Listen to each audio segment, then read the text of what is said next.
کہ یہ جو آدم علیہ السلام ہے یہ آج سے 10,000 سال پہلے کی شخصیت، زیادہ سے زیادہ 10,000 اس سے پہلے کی نہیں ہے۔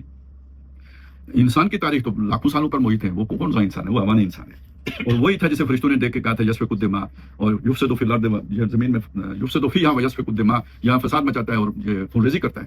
آدم علیہ السلام کے اندر اللہ نے وہ روح پھونکی ہے جو آسمانوں کے سامنے رکھی گئی، پہاڑوں کے سامنے رکھی گئی، زمین کے سامنے رکھی گئی، فابینا یحملنہا، اٹھانے سے انہوں نے انکار کر دیا، یعنی وہ اٹھا سکتے نہیں، پوٹینشیل نہیں تھا اٹھانے کا۔ فاشفقنا منہا، ڈر گئے اس سے، وحملہا الانسان، انسان نے اٹھا لی۔ تو انسان پہاڑوں کی طرح پہلے سے تھا تو اٹھا لی نا۔ اور ابھی بھی یہ ہوتا ہے، نبی صلی اللہ علیہ وسلم کا یہ قول مبارک موجود ہے جس کی سمجھنے میں، یعنی اس کی وقت کے تعین کرنے میں اونچ نیچ ہو سکتی ہے، اس لیے کہ پہلے جو بھی ہمارے علماء ہیں انہوں نے یہ سمجھا 120 دن کی بات ہو رہی ہے، لیکن آج کل جو جدید ایجادات دریافتیں ہیں ان کی روشنی میں اب اس کو 40 دن کر دیا گیا ہے، یعنی اس کی روشنی میں جب تشریح کی گئی تو 40 دن مقرر کیے گئے، لیکن وہ پہلے ان الفاظ سے 120 دن سمجھا گیا۔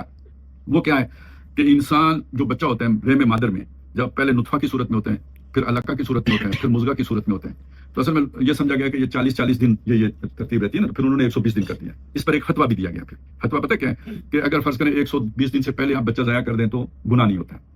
وجہ کیوں ہے؟ یہ فتویٰ کیوں دیا گیا؟ اس لیے کہ یہ حدیث، اسی حدیث میں آگے الفاظ ہیں کہ یہ جب 3 مرحلوں سے گزر چکا ہوتا ہے تو فرشتہ لا کر اس میں روح ڈالتا ہے۔ ٹھیک ہے، اب جنہوں نے یہ فتویٰ دیا انہوں نے کیا سمجھ کے دیا؟ روح کو جان سمجھ کے دیا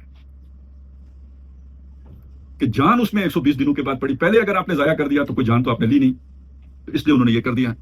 لیکن یہ کہ آج ہمیں پتہ ہے نا، جاندار تو وہ پہلے